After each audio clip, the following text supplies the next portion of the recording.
Most people read Hebrews 11 as a history lesson, a list of names, a catalogue of miracles, a hall of fame for people who lived thousands of years ago and proved that faith works.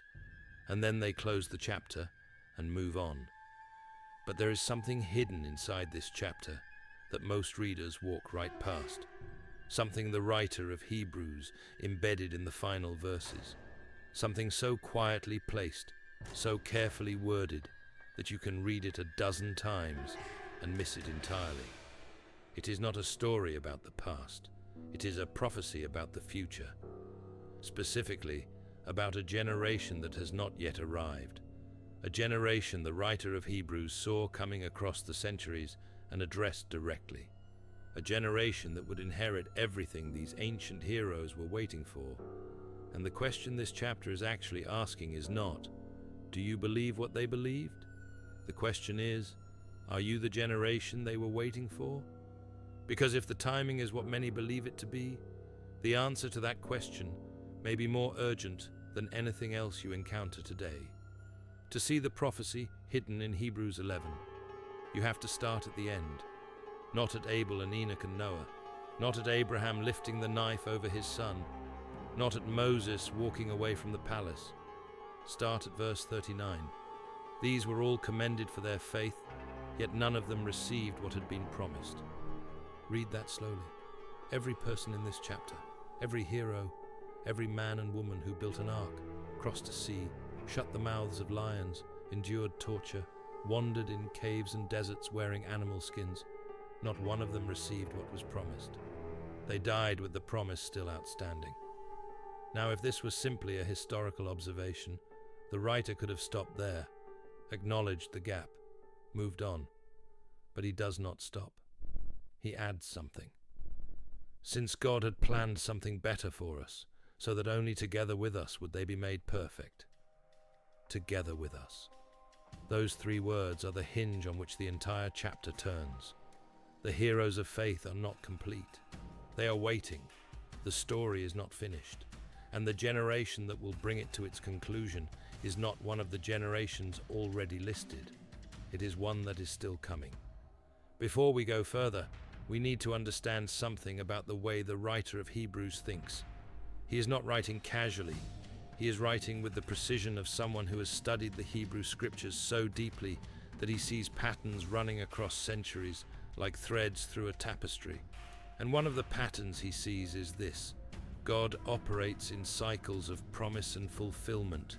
He makes a covenant, he waits, he fulfills. The gap between the promise and the fulfillment is never wasted. It is always intentional. And the people living inside that gap are never just passing time.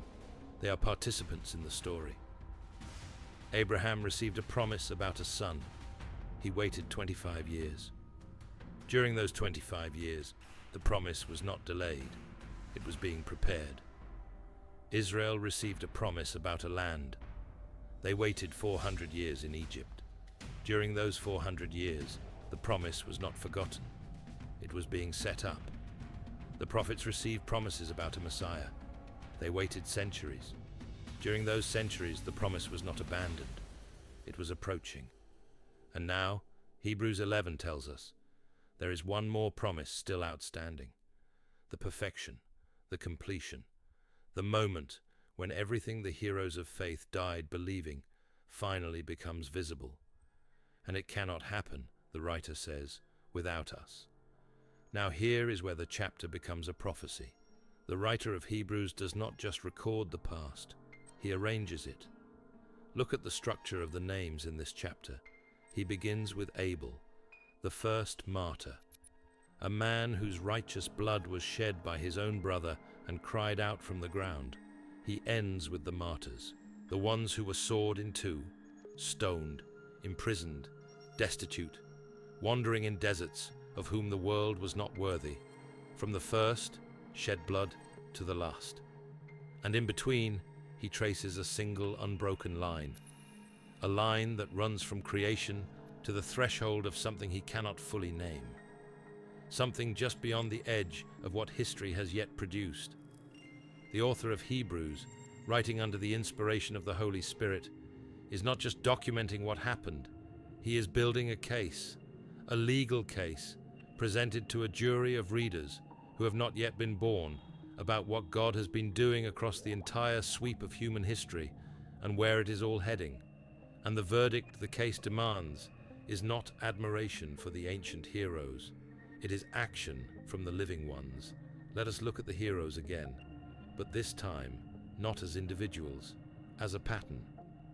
The first group in Hebrews 11 is what we might call the witnesses of creation: Abel, Enoch, Noah.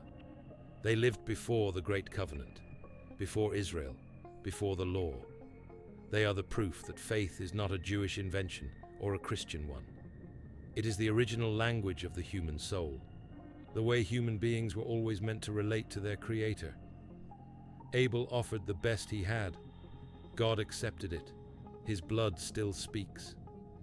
Enoch walked with God so closely that death could not interrupt the conversation. God simply took him. Noah heard a warning about something no one had ever seen and built a structure to survive it. His obedience saved everyone under his roof. 3 people, 3 responses to the voice of God, 3 demonstrations that ordinary life, lived in extraordinary trust, becomes something eternal. And then the second group, the witnesses of covenant: Abraham, Sarah, Isaac, Jacob, Joseph, the family through whom God chose to work out the single greatest rescue operation in the history of the universe. Abraham left everything on the word of a God he had only recently begun to know. He traveled to a land he had never seen. He waited decades for a child. He raised the knife over that child, and at every single turn, the right response was the same: trust, not understanding, not certainty, not evidence, trust. Sarah laughed at the promise. Then she believed it, and her dead womb brought forth the child who carried the line of the Messiah. Jacob wrestled with God and would not let go until he was blessed, and God blessed him and renamed him, and the name he received, Israel, became the name of an entire nation. Joseph was thrown into a pit by his brothers, sold into slavery, falsely accused, imprisoned, and through every layer of injustice, he held onto a dream that God had given him. And the dream came true, and the dream saved the world from starvation. And his last act was to make his family swear an oath about his bones: "Take me with you when you leave. Do not bury me in Egypt." Because Joseph knew that Egypt was not the end of the story.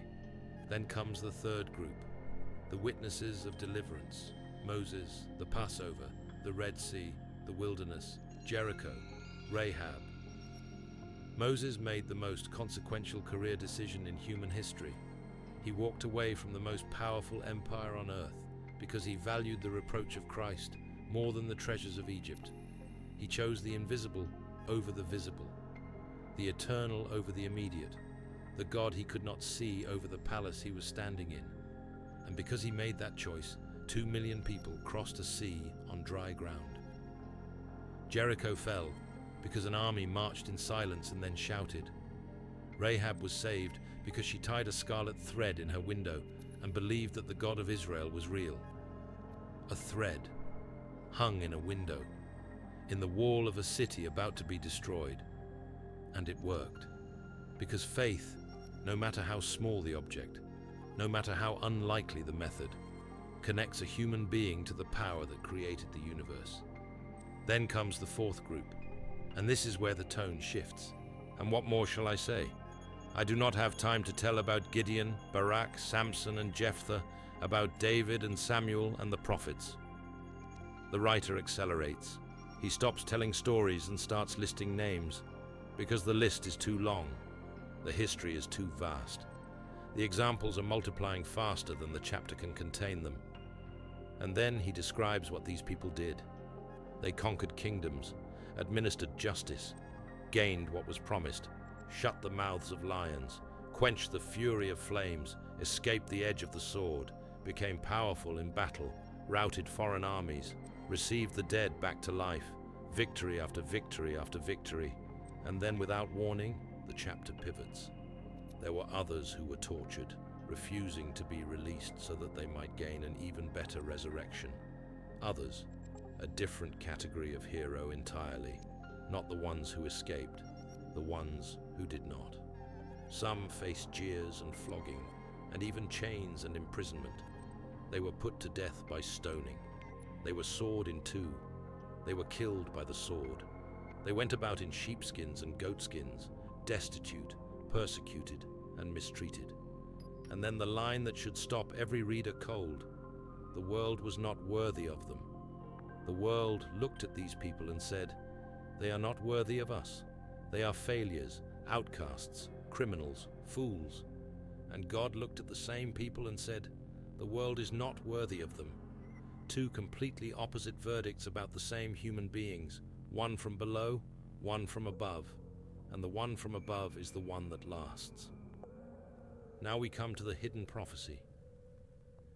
These were all commended for their faith, yet none of them received what had been promised, since God had planned something better for us, so that only together with us would they be made perfect.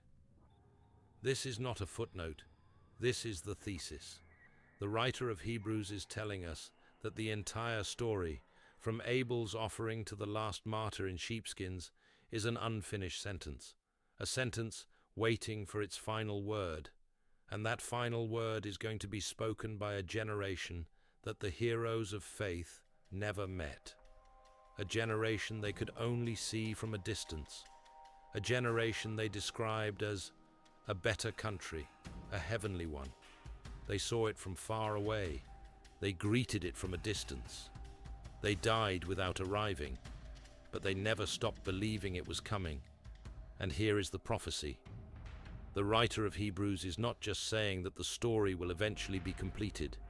He is saying that the completion requires a specific generation to step into a specific role. The relay race requires the final runner to take the baton and cross the line.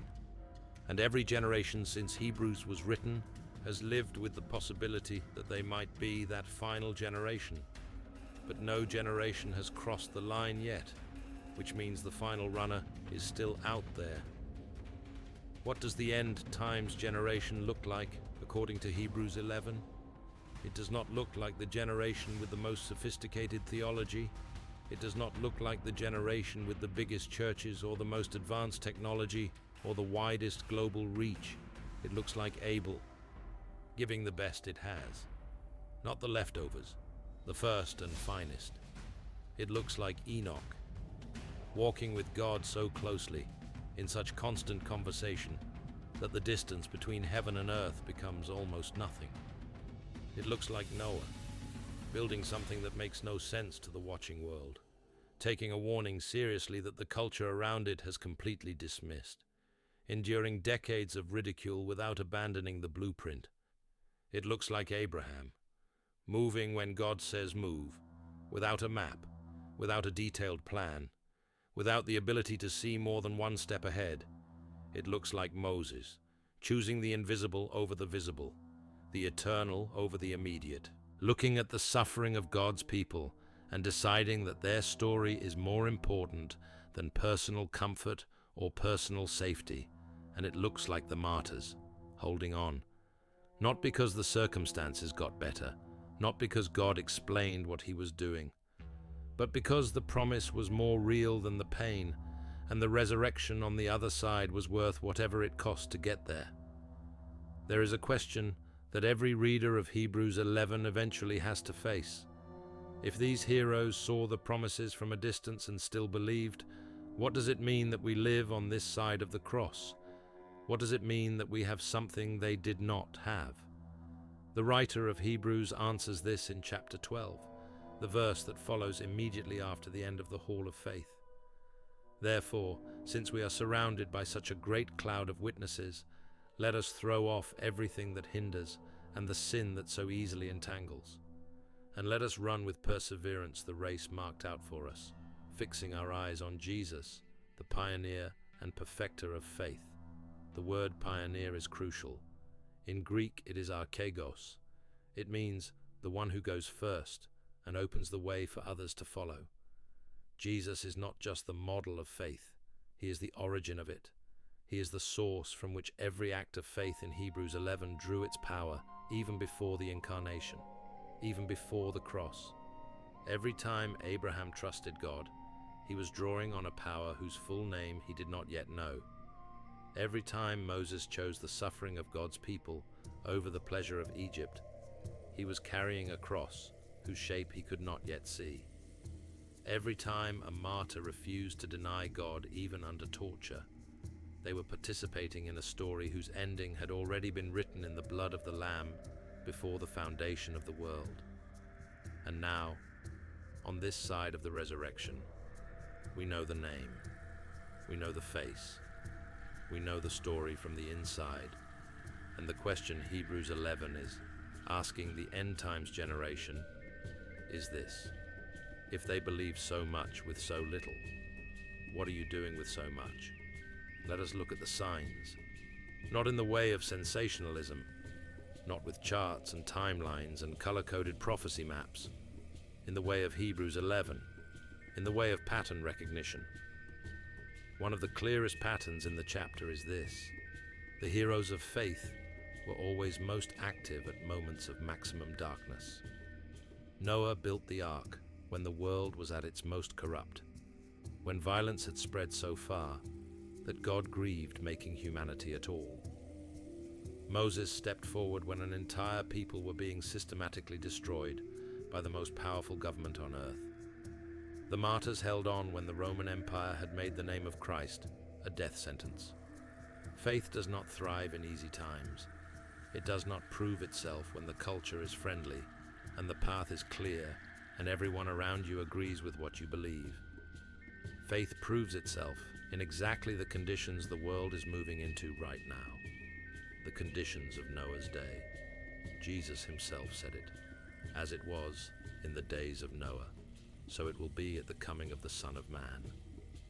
The conditions of the Exodus, a world where the pressure to conform, to bow, to abandon the confession of faith is not applied with stones and swords, but with economic systems and social structures and cultural shame so pervasive that it is almost invisible.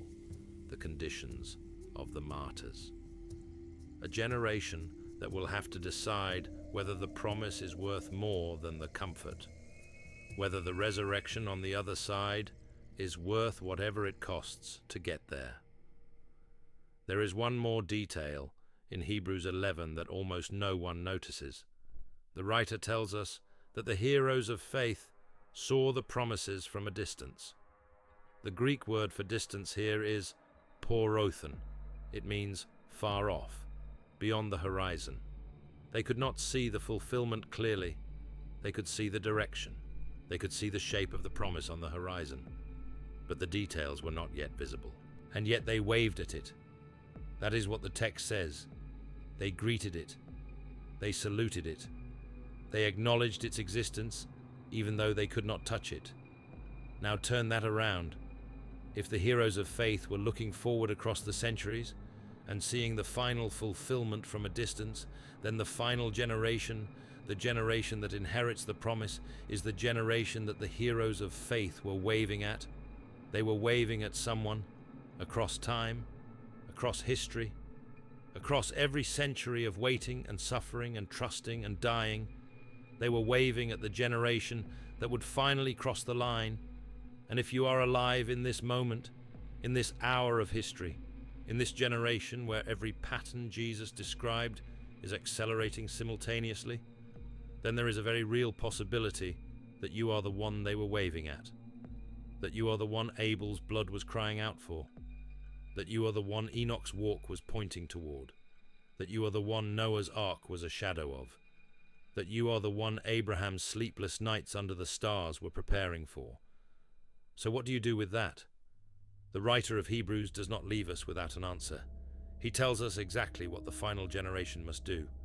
Throw off everything that hinders, not just the obvious sins, not just the public failures, but the weights, the things that are not necessarily wrong in themselves, but are slowing you down, the distractions, the comfortable compromises, the small surrenders that accumulate over time until the race has slowed to a walk and the walk has slowed to a stop. The final generation cannot afford to be burdened. It has to be light. It has to be ready to move when God says move. Ready to build when God says build. Ready to march around walls when God says march, even when the strategy makes no sense to anyone watching. Run with perseverance, not with speed, not with brilliance, not with strategy or platform or influence, with perseverance. The quality that held Noah to the blueprint for 100 years. The quality that kept Abraham walking after the map ran out. The quality that sustained the martyrs through everything the world could throw at them. Perseverance is not dramatic. It does not make headlines. It does not go viral. It just keeps going. Day after day, prayer after prayer, act of faithfulness after act of faithfulness, even when nothing visible is changing, even when the world is not watching, even when the night is very long and the morning seems very far away. And fix your eyes on Jesus, not on the signs, not on the prophecy timelines, not on the headlines or the chaos or the accelerating darkness, on Jesus, the pioneer who opened the way, the perfecter who will bring the faith of every name in Hebrews 11 to its completed, glorious, long-awaited fulfillment. He is the reason Abel offered his best. He is the reason Enoch walked so close. He is the reason Noah hammered the last nail. He is the reason Abraham did not lower the knife until God provided the ram. He is the reason the martyrs refused to bow. And he is the reason the final generation will cross the line. Hebrews 11 is not a history lesson.